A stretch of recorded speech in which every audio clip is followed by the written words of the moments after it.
sister told me to stay outside during her vows until a stranger grabbed my arm and handed me an envelope saying, "Your grandmother paid me $500 to make sure you got this today." I stood there on the stone steps of St. Catherine's Cathedral, mascara running down my face, while inside those massive oak doors, my younger sister Charlotte was marrying my ex-fiancé Michael. The elderly man in a gray suit pressed the thick cream envelope into my trembling hands before disappearing into the crowd of guests arriving late. Through the stained glass windows, I could hear the organ beginning the processional. Charlotte had planned this moment perfectly. 2 months ago, she'd called a family meeting and announced her engagement to Michael, my Michael, the man I dated for 4 years, the man who'd proposed to me 18 months ago with my grandmother's engagement ring. She stood there in our parents' living room, that ring glittering on her finger, and smiled as she explained how she and Michael had found each other during my difficult period. My difficult period. That's what they called my 6-month battle with pneumonia that landed me in the hospital twice. While I fought to breathe, my sister and my fiancé fought their irresistible connection. Mom cried. Dad looked at his shoes. Charlotte announced the wedding would be in 8 weeks, and everyone was expected to attend and be happy. When I protested, Charlotte's face transformed into something ugly and triumphant. "You're just jealous because he chose me. You've always been jealous of me. Even Grandma knew you were the broken one." That last comment landed like a punch. Our grandmother Rose had died 3 years ago, leaving her estate to be divided between Charlotte and me. But Charlotte had somehow convinced our parents that Grandma had always favored her, always thought I was troubled and unstable. It wasn't true. Grandma Rose had been my champion, my confidant, the only person who truly understood me. But she was gone, and Charlotte was rewriting history. Now, standing outside my sister's wedding to my ex-fiancé, I tore open the envelope with shaking fingers. Inside was a letter in Grandma Rose's unmistakable handwriting, dated 2 weeks before her death, and a small brass key taped to the bottom of the page. "My dearest Rebecca, if you're reading this, then my suspicions about Charlotte were correct, and she's done something terrible to you. I've known for years that your sister has a cruel streak she hides from your parents. I've seen how she looks at you when she thinks no one is watching, like you're competition, like you're something to be destroyed. I'm writing this letter because I need you to know the truth about my estate. The will your parents have is a fake. Charlotte found out she was written out of my real will entirely after I caught her stealing jewelry from my bedroom and selling it. When I confronted her, she laughed in my face and said I'd be dead soon anyway. I was going to tell your parents, but I wanted to be sure first, wanted to have proof. I had my real will sealed with my attorney, Bernard Hutchins, in Portland. The key enclosed opens a safety deposit box at First National Bank, box 447. Inside, you'll find documentation of everything, including proof of Charlotte's thefts, forgeries, and the fake will she had drafted. You'll also find that I left my entire estate to you. The house in Newport, the investment accounts, everything. It's worth approximately $3 million.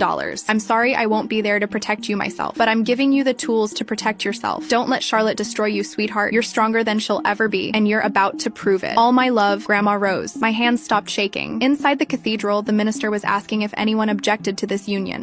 Click the link in my profile to watch the exciting follow-up.